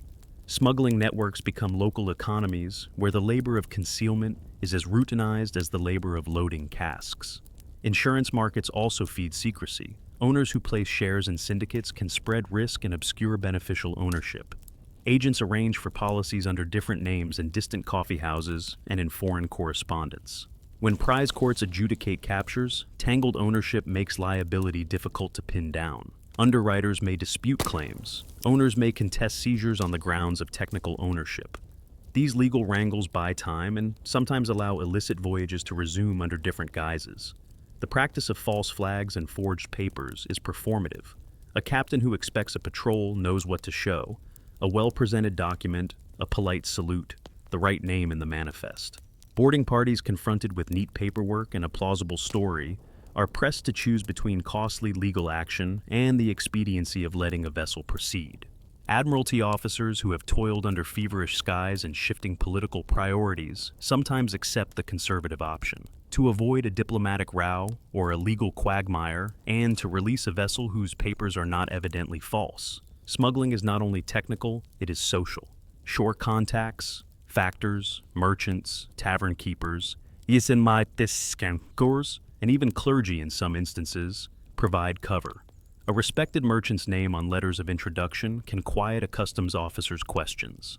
A local magistrate's habitual deference to gentlemen owners can produce dismissive rulings. Social capital is as effective as forged ink. The right handshake at the right time can convert suspicion into a curt nod. Resistance to concealment required its own ingenuity. Naval officers developed protocols for deeper inspections, checklists for holds, comparative checks between manifest entries and actual persons aboard, and standardized surgeon attestations that described exactly how many lived in particular berths. Mixed commissions and bilateral treaties created legal frameworks that, in principle, reduced the impunity of foreign-flagged ships. But treaties take time, and smugglers adapt faster. A new port here, a new front there, a shorter voyage time between patrols. There were moments when cunning failed. A boarding party that persisted might find hidden hatches, crude hand letters carved into timbers, shackles forgotten in a corner, small evidences that blew apart a carefully constructed paper fiction. Testimony from rescued individuals, correlating names, places, and routes, could be matched against oddities in the manifest. A single seamstress's scrap of cloth, a surgical note, the pattern of an unusual knot worked into a cargo's lashings. These small facts could unravel a great deceit. But for every unraveled deception, many remained hidden. Skilled owners learned to create layers of plausible deniability, third-party ownership, distant registries, ambiguous cargo descriptions. As long as profit outpaced the risk of detection and legal cost, a subterranean market persisted. The law of 1807 was a significant severing of legitimacy, but the sea works by other logics too: speed, distance, and the ingenuity of concealment. Aboard a cutter that has intercepted a suspicious brig, an officer orders the hatch pried. The men below cough and blink against the dim. Paper on the quarterdeck rustles. a manifest with neat hand, an agent's signature, a foreign registry stamp. Above, in the bright air, the scene appears tidy and lawful. Below, the cramped hold tells a different story. Whether the truth in the dark will be enough to overcome the tidy paper and the social power behind it is the question that will be argued in courtrooms and on distant keys. Counting profit is an act of distance. In a plantation counting house, the work is abstract: columns, tallies, exchange rates, freight charges, and commissions. Yet the same arithmetic that produces a tidy ledger also depends on lives worked to exhaustion, lands cleared by forced labor, and markets structured by violence. Abolitionists sought not only to indict cruelty, but to interrogate the calculus that made cruelty profitable. If the trade's moral wrongness could be reframed as economic folly, it might win over men who spoke only in pounds and shillings. Imagine a planter's office in the Caribbean at noon, sun slanting through degreased shutter slats, molasses-sweet air, the faint metallic echo of a cider press. A ledger lies open on a heavy oak desk, quill scratches, and the planter's clerk tallies the week's outturn: barrels of sugar, casks of rum, freight estimates, crew wages. Beyond the window, a field of cane ripples in the breeze. The rhythm of harvest is audible in the distant clink of a cane knife. That sound is profit being made, but the ledger's shape hides the human costs in a column titled Labor, or Hands. A crucial argument abolitionists developed was that cruelty carried hidden costs. High mortality meant lost labor and increased provisioning. Long delays eroded cargo value. Frequent legal disputes over seized ships raised premiums. Clandestine practice attracted fines and interrupted markets. When these factors were counted carefully, the trade's margin thinned. Reformers thus tried to speak the language merchants respected. They translated suffering into lost tonnage, into the cost of a delayed shipment, into higher insurance premiums. In coffeehouses and parliamentary committees, surgeons' returns and actuarial tables were presented not merely as moral proof, but as economic analysis. Planters and merchants answered with counter accounts. Sugar prices, they argued, depended on scale and on global demand for sweet goods. The plantation system, as they insisted, employed thousands, on-site laborers of various roles, whose households depended on its continuity. Even philanthropic projects sometimes received funding that traceable back to the plantation economy. To sever the trade abruptly, they warned, would induce ruinous contraction in associated industries: rope makers, coopers, shipwrights, and local tradesmen. These practical warnings found sympathetic ears among MPs, whose constituencies included port workers and artisans. The complexity of the global market mattered. European demand had shifted in the 18th century. Sugar consumption grew across classes, and colonial planters had responded by intensifying production. The supply chain stretched from African coasts through island processing to metropolitan consuming households. Any legal rupture, therefore, had cascading effects. A protest in Westminster could ripple into credit networks in Bristol, affect the availability of manufactured goods sent to plantations, and alter exchange rates that underpinned loans. The arithmetic of profit had many variables. Moral argument alone could not easily replace an entrenched economic logic. Yet the moral arithmetic could be persuasive when combined with hard numbers. Abolitionists used surgeon returns and mortality tables to show that when deaths and illness were counted as part of cost of production, the alleged profitability of some voyages was suspect. They argued that when full provisioning, lost labor, and disrupted voyages were included, the net return on slaving expeditions often fell below the returns on legitimate commerce. That argument appealed especially to financiers and insurers. A trade that looked moral from a pulpit could look imprudent in a ledger. Debate about compensation exposed another thread in the moral arithmetic. When abolitionists and ministers negotiated the politics of ending the trade, and, later, of emancipation itself, the question of compensation for planters emerged as central and toxic.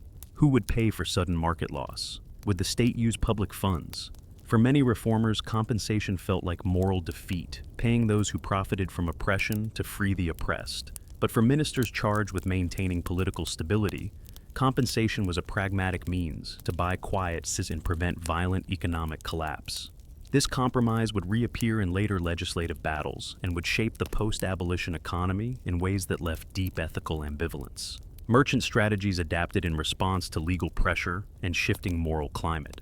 Some owners diversified into less controversial trades, or invested in textile or infrastructure ventures in Britain. Others attempted to disguise interest by placing shares in complex syndicates or by registering ships abroad. The reconfiguration of capital meant that profit did not simply vanish, it redistributed. Credit networks, too, proved resilient. Bankers who had supported plantation mortgages often repackaged assets and sought new revenue streams. Thus, the moral closure of one route often opened another set of economic practices that required new vigilance. The moral arithmetic also worked through consumers. Boycotts and conscientious buying, small now but growing, began to influence demand. Women's subscription circles, moralists and dissenting congregations, urged households to avoid sugar known to come from enslaved production. These consumer pressures were modest in scale, but significant symbolically. They reframed consumption as ethical practice. If enough households linked moral judgment to buying habits, market signals might change prices and insurance assumptions. The connection between the domestic teacup and the plantation field made the moral arithmetic practical. Finally, the moral arithmetic asked deeper questions about empire's shape. Abolishing the trade would not, by itself, dismantle plantation slavery. It would, however, alter an axis of imperial profit and potentially shift capital toward other projects. Colonial reform, industrial investment, or infrastructure. Abolition thus functioned as a lever that might reorient economic strategy. For some reformers, this prospect was hopeful. For others, it was a stark uncertainty. They feared new forms of exploitation would follow old ones.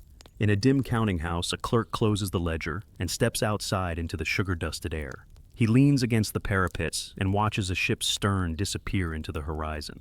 The sums he has tallied will be argued in Parliament, in coffee houses, and in private letters across the sea. Whether the moral arithmetic will tip toward emancipation or be balanced back into business as usual depends on a churn of numbers, habits, and law that will unfold in the years ahead. The law that Parliament passed in Westminster reaches outward only as far as ships, men, and administration will carry it.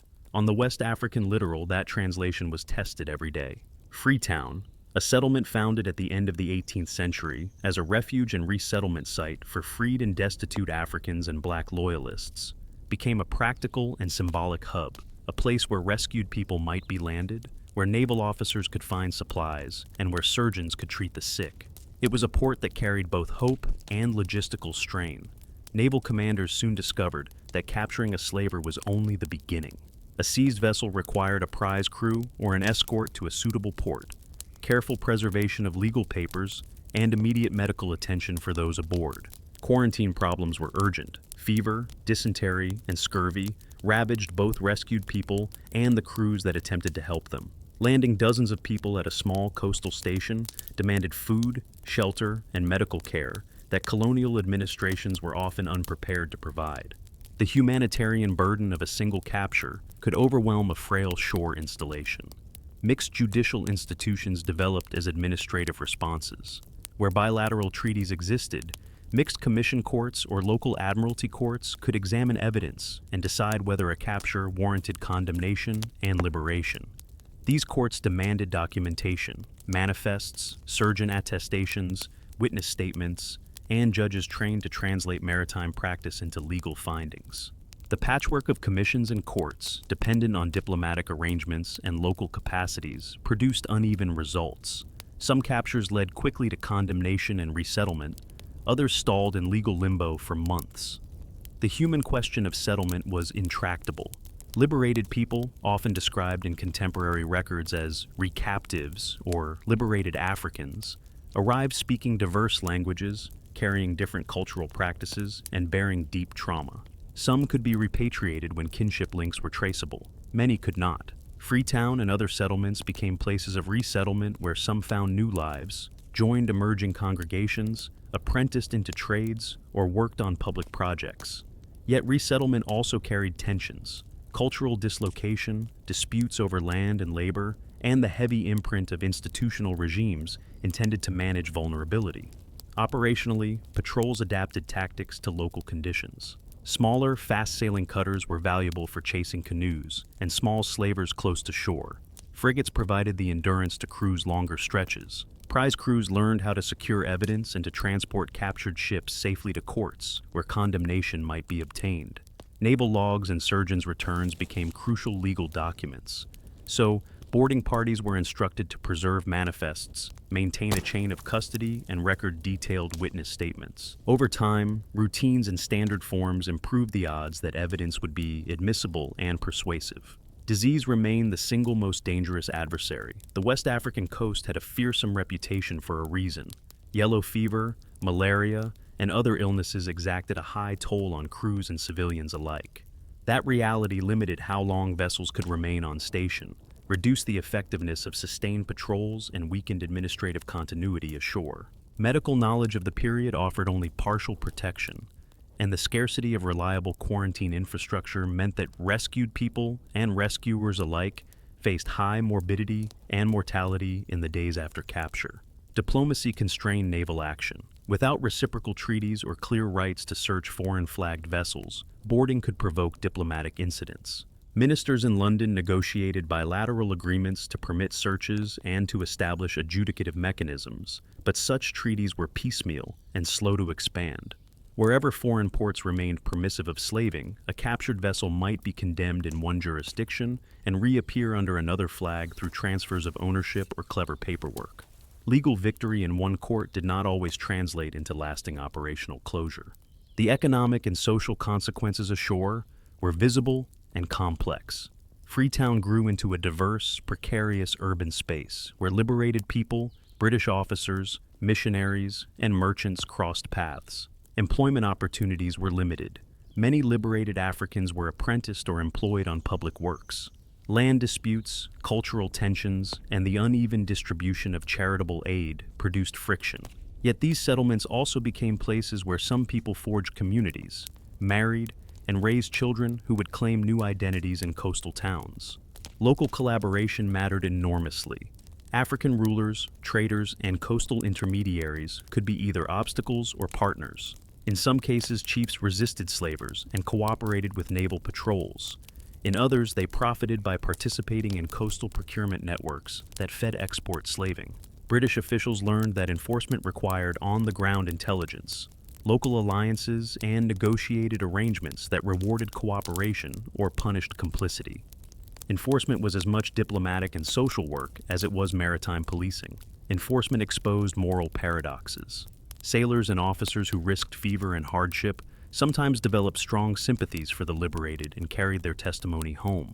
Yet, prize incentives, local patronage, and uneven law could corrupt aims. Settlements established to assist liberated people often operated within paternalistic frameworks that constrained newly freed people's autonomy, assigning apprenticeships or missionary schooling that remade identities along European lines. The statute could criminalize the trade, but it could not by itself undo the social structures that had facilitated it.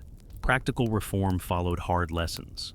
Colonial administrators and naval commanders improved coordination. Designated ports for adjudication were clarified, standard medical forms were introduced, and procedures for transporting and preserving evidence were refined. Missionary societies and charitable organizations provided crucial relief and education, bridging gaps that colonial budgets could not fill. These ad hoc arrangements improved outcomes for some rescued people, but also entrenched dependencies and bureaucratic habits that shaped life in resettlement towns. On a cloudy morning, a cutter slips out of Freetown Harbor with a prize in tow. Below decks, the rescued sleep fitfully. On the quarterdeck, a young lieutenant clutches a bundle of papers, manifests, surgeon's notes, witness statements, and steers toward a court where judges must weigh ink and testimony against craft and cunning. Whether the paperwork will suffice, or whether another layer of obfuscation will unmake the case, remains uncertain. A city at dusk keeps its stories in stone. Bronze gleams and darkens with rain. Sandstone steps soak the slow drip of weather. A plaque on a merchant's house reads like a small, polite confession in brass. Walk a quiet evening, and you feel the archive underfoot, cobbles smoothed by carts, soot embedded in carved lintels, the ghost sway of a shipyard that once hummed with different work. Memory in a port is layered. The civic face of benefaction sits above the ledgered secret, and both are nailed into public space as if permanence could solve culpability. Monuments make time visible, but they do not make meaning single. Statues, fountains, named wards, and hospital wings do a kind of civic storytelling. They tell what a city chose to praise. Some of those honorees bear abolitionist names: reformers, philanthropists, orators celebrated for moving public conscience, and their presence in public squares offers a moral counterpoint to the wealth behind older facades. Other plaques and benefactor names, however, are quieter witnesses to different seams of history: donors whose fortunes came, directly or indirectly, from Atlantic commerce and plantations. That juxtaposition, praise on the one hand, provenance on the other, is where memory becomes contested. Public memory is a practice, not a thing. It is made in decisions: who is commemorated, which archives are digitized, what appears behind glass in a museum cabinet.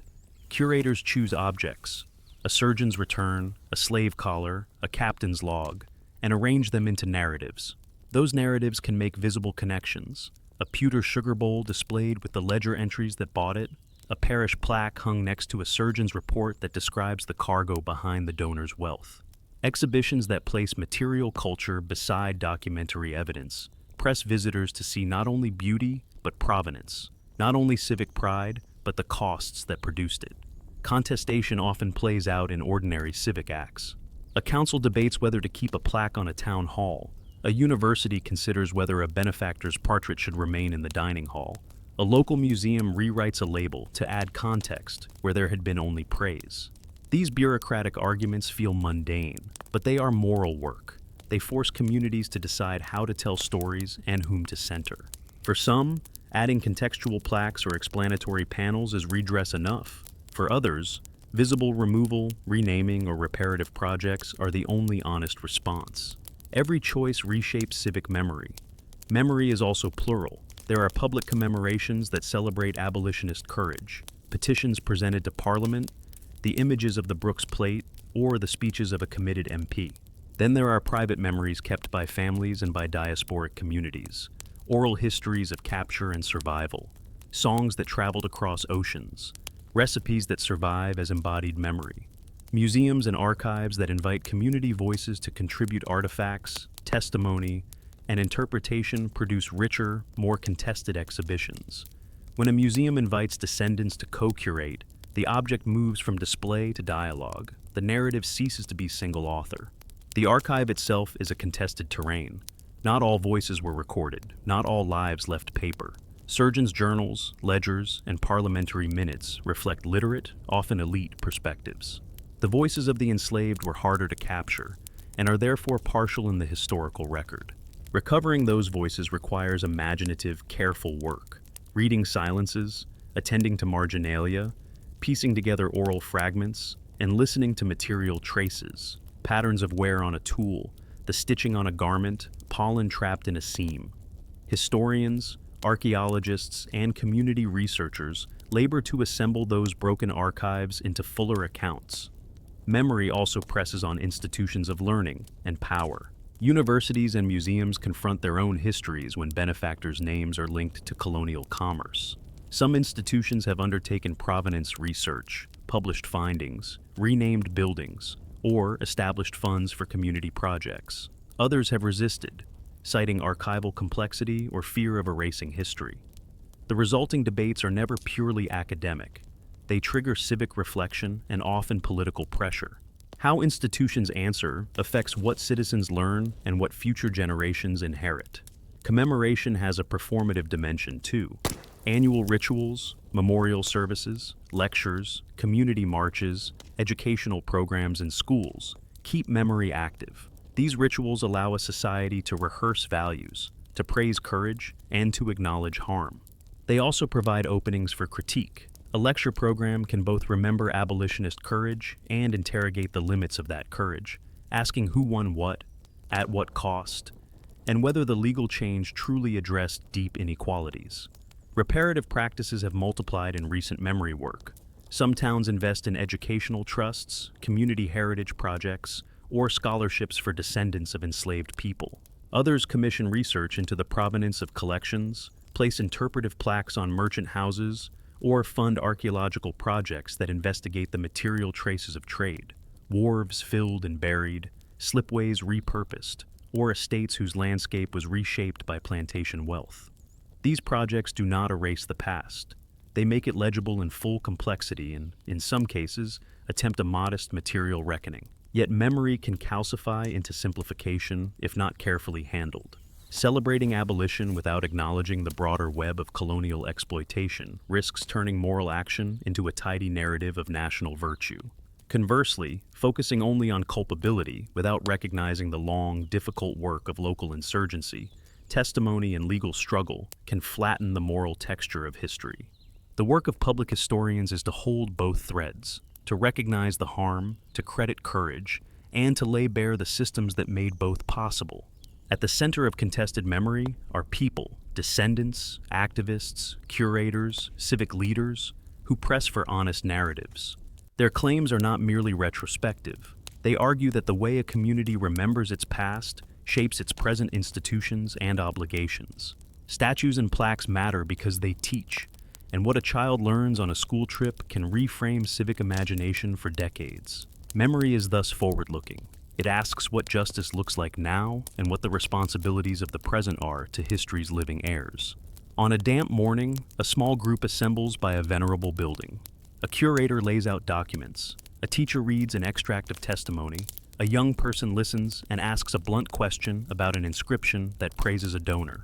The debate that follows is exacting, messy, and human. Monuments will not quietly resolve themselves into truth. They will be argued over, annotated, sometimes removed, sometimes reinterpreted.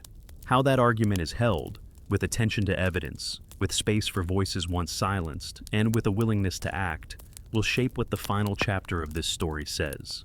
The law that closed British ports to the transatlantic slave trade in 1807 represents a clear legal turning point. Yet the work of justice is measured in lives, institutions, and memory as much as in statutes. In the years after the act, the state and its citizens were forced to translate moral rhetoric into practical systems. Naval patrols had to be organized and sustained, courts had to adjudicate seizures with care, and shore settlements had to receive and care for rescued people. Those tasks revealed both the moral courage of many and the limits of legislation alone. The human consequences of enforcement were immediate and complicated. Captured people needed medical treatment, food, shelter, and legal status. Philanthropic societies and missionary groups provided vital assistance, but often within paternalistic frameworks and with limited resources. Some liberated Africans found communities, apprenticeships, and new livelihoods in resettlement towns. Others fell into bureaucratic limbo, suffered cultural dislocation, or faced precarious economic futures. The statute created possibility, but turning possibility into humane practice demanded sustained resources, administrative coordination, and time. Politically, abolishing the trade altered the grammar of empire. Britain's statutory renunciation of the traffic reshaped diplomatic posture and justified efforts to persuade or pressure other states into bilateral agreements and mixed commissions intended to curb the trade internationally. The Royal Navy's West Africa Squadron, operating under harrowing conditions, became the visible instrument of that suppression, interdicting vessels and bringing cases to admiralty or mixed courts. Those institutions never worked perfectly. Legal ambiguities, reflagging of vessels, diplomatic limits, and local enforcement failures allowed illicit voyages to continue in many places for years. Crucially, outlawing the trade did not abolish slavery itself in the British colonies. The full dismantling of colonial slavery was a later and fiercer political struggle, with compromises that complicate how we remember the period. Measures that followed emancipation included transitional labor arrangements, contested compensation to owners, and limited schemes intended to assist formerly enslaved people. Legal freedom often arrived amid economic precarity and entrenched social hierarchies. Emancipation in statute did not automatically translate into equal access to land, credit, or political power.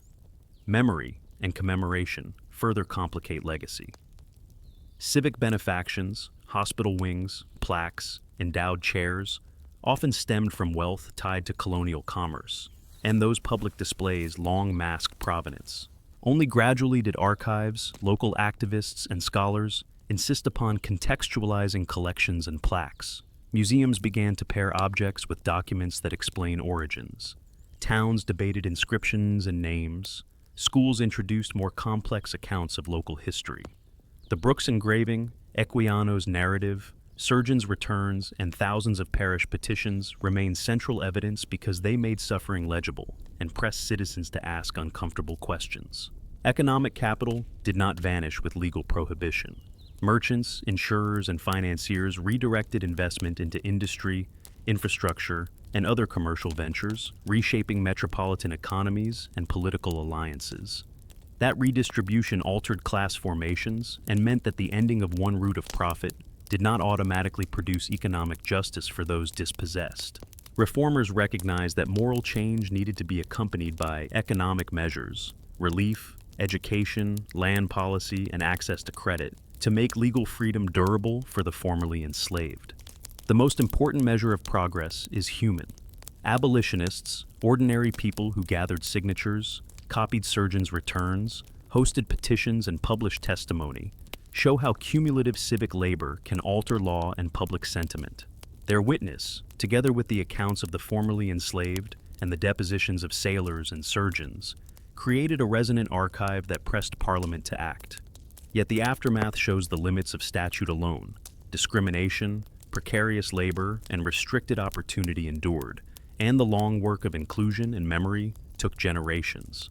Communities of memory and activism grew from these decades. In port towns, freed people, former sailors, and allies compiled records, told stories, and pressed courts to act. Local archives sometimes preserved surgeons' returns, petitions, and broadsheets that later generations retrieved.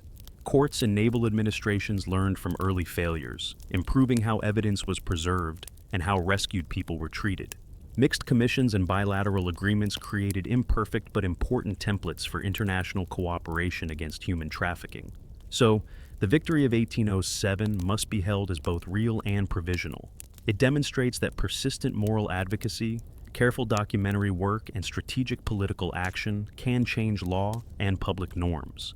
It also shows that legislation without administrative care, economic opportunity, and attentive public memory risks leaving wounds only partly healed. The fragile, unfinished victory of abolition therefore invites continued attention, archival, civic, and humane, and places responsibility on institutions, historians, and citizens to steward evidence, involve descendant communities, and teach a history that is honest about harm and hopeful about repair.